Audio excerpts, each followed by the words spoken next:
तो भाई लोग नाम देखकर समझ ही गए होंगे कि आज हम एक ऐसी मूवी पर बात करने वाले हैं जिसे देखकर शायद हर किसी ने यही फैंटेसी करी होगी कि काश यार मेरे पास भी कोई ऐसी गाड़ी होती जो बटन दबाते ही ट्रांसफॉर्मर में कन्वर्ट हो जाती। क्योंकि ट्रांसफॉर्मर सीरीज इतनी जबरदस्त है कि शायद ही कोई होगा जो इसका फैन नहीं होगा। ऑप्टिमस प्राइम, बम्बलबी, ऑटोबॉट्स सब इनके फैंस हैं। लेकिन एक चीज है शायद जिसकी हमेशा से इस फिल्म में कमी रही है। आप जानते हैं किसी भी ट्रांसफॉर्मर मूवी में हमें ऑटोबॉट्स या फिर ट्रांसफॉर्मर्स का प्रॉपर ओरिजिन नहीं दिखाया गया है। सिर्फ इसीलिए इस वीडियो में हम ट्रांसफॉर्मर्स और सबसे पावरफुल ऑटोबॉट ऑप्टिमस प्राइम के ओरिजिन के बारे में जानेंगे। ये वीडियो सच में बहुत इंटरेस्टिंग होने जा रही है, इसलिए प्लीज इसे एंड तक जरूर देखिएगा क्योंकि इस कहानी की शुरुआत ऑप्टिमस और मेगाट्रॉन की दोस्ती से हुई थी, जो अब सबसे बड़े जानी दुश्मन है। लेकिन हमेशा की तरह अगर आप हमारे चैनल पर नए हैं तो प्लीज सबसे पहले इसे सब्सक्राइब जरूर कर लेना, क्योंकि हमारे चैनल पर ऐसी कहानियों की भरमार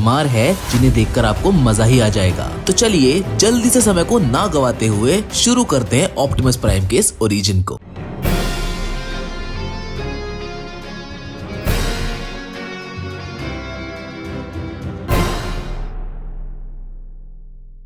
तो इस कहानी की शुरुआत होती है लाखों साल पहले से, जहाँ एक वन नाम की एंटिटी अपना अकेलापन दूर करने के लिए दो पावरफुल क्रिएटर्स को क्रिएट करती है, जिनका नाम यूनिक्रॉन और प्राइमस होता है। यूनिक्रॉन स्टार्टिंग से ही द वन की पावर को इस्तेमाल करना चाहता था, जिसके इविल इंटेंशंस के बारे में प्राइमस को पता चल जाता है। जिसके बाद यूनिक्रॉन और प्राइमस में लड़ाई शुरू हो जाती है। यूनिक्रॉन प्राइमस से ज्यादा पावरफुल था, इसलिए वो ये लड़ाई हारने लगता है। जिसके बाद प्राइमस लड़ाई जीतने के लिए 13 प्राइम्स को क्रिएट करता है।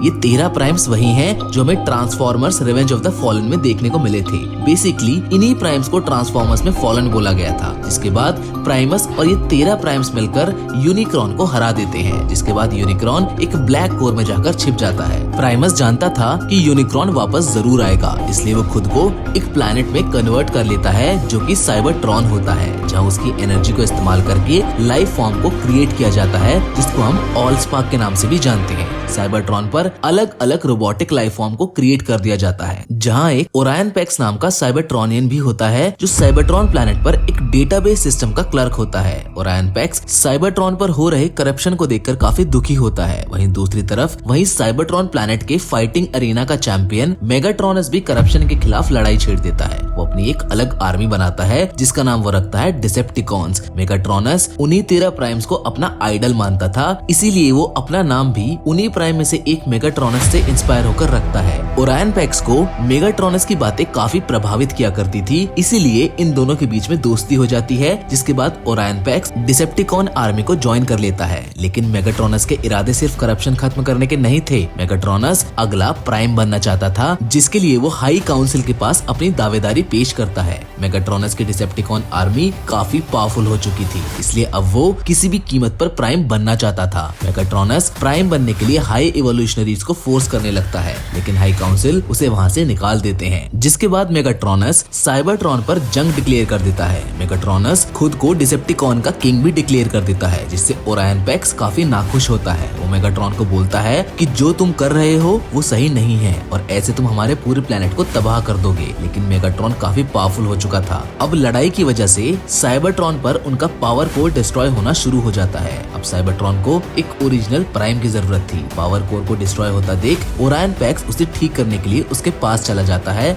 जहाँ प्राइमस ओरायन के अंदर के प्राइम को देख लेता है। जिसके बाद प्राइमस ओरायन को मैट्रिक्स ऑफ लीडरशिप सौंप देता है। जिसके बाद जन्म होता है ऑप्टिमस प्राइम का। ऑप्टिमस प्राइम डिसेप्टिकॉन से लड़ने के लिए अपनी एक अलग टीम बनाता है, जिसका नाम वो रखता है ऑटोबॉट्स। जिसके बाद डिसेप्टिकॉन्स और ऑटोबॉट्स की लड़ाई में साइबरट्रॉन तबाह हो जाता है। ये कहानी ऑप्टिमस प्राइम के ओरिजिन की थी, जिसके काफी सारे वर्जन हमें ट्रांसफॉर्मर कॉमिक्स और कार्टून सीरीज में देखने को मिले हैं, जबकि थोड़ा बहुत इससे रिलेटेड हमें ट्रांसफॉर्मर मूवी सीरीज में भी दिखाया गया है। पर फिलहाल तो दिखाया गया transformers rise of the beast का ट्रेलर अभी तक दिखाई गई टाइमलाइन से पहले का दिख रहा है। मतलब क्लियर है यार, ये प्रीक्वल मूवी हो सकती है, जिसको समझाने के लिए हमें ट्रांसफॉर्मर्स की पूरी टाइमलाइन समझनी होगी। मैं आपके लिए अपनी नेक्स्ट वीडियो में जरूर कवर करूंगा, जिसमें हम राइज ऑफ द बीस्ट से जुड़ी कुछ हिडन डिटेल्स को भी जानेंगे जो इस पूरी फ्रेंचाइजी को बहुत ज्यादा इंटरेस्टिंग बना देगा। लेकिन फिलहाल तो हमारी आज की वीडियो में बस इतना ही। अगर आपको ये वीडियो पसंद आई हो तो प्लीज इसे लाइक, शेयर और हमारे चैनल को सब्सक्राइब करना ना भूलिएगा। साथ ही में ऐसा और मजेदार कंटेंट देखने के लिए आप हमारे इंस्टाग्राम हैंडल